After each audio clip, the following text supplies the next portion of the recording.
Have you ever caught yourself thinking, who am I? Not just your name, or your job, or your memories, but that thing behind your eyes, the quiet observer you call me?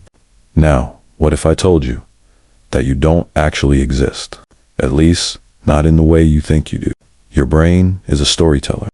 Every second, it's bombarded with information, sights, sounds, smells, sensations, a million fragments of reality. But instead of showing you raw chaos, your brain weaves it into a seamless narrative. That narrative is you, a character invented to keep the story coherent. Neuroscientists call this the narrative self, an internal construction that glues experience together over time.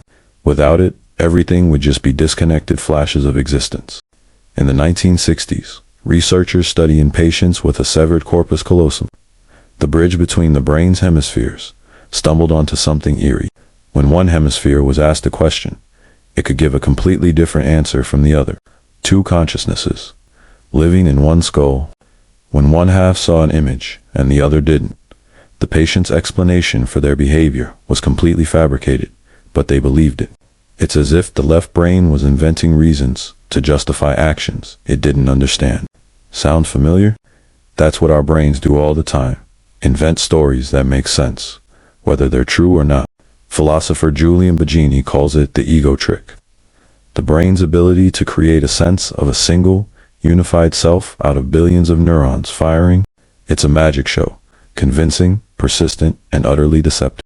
There is no little self inside the brain pulling the strings.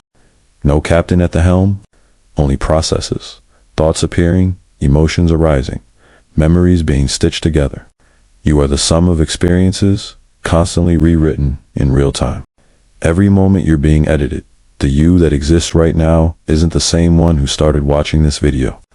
Long before neuroscience, Buddhist philosophers described unita, the no-self.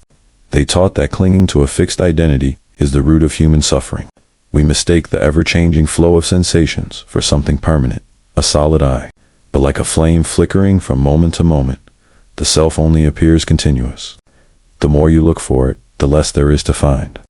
Memory feels like a library of who you are, but it's more like a scrapbook, rewritten every time you open it.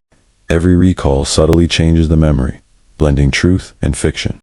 Even identity-defining memories, your childhood, your heartbreaks, are just flexible data points, constantly edited to fit the story your brain prefers. In that sense, you are a myth in progress. So what's left, if the self is just a story? Maybe that's the beauty of it. Because without the illusion of me, there's only experience. Raw, vivid, unfiltered life. The boundaries dissolve between you and the world. You are not the voice in your head. You are the awareness hearing that voice. So, if you are just a story, the brain tells itself, who's the one listening? Maybe that's the real mystery. Like, subscribe, and share if you enjoy exploring the edges of consciousness.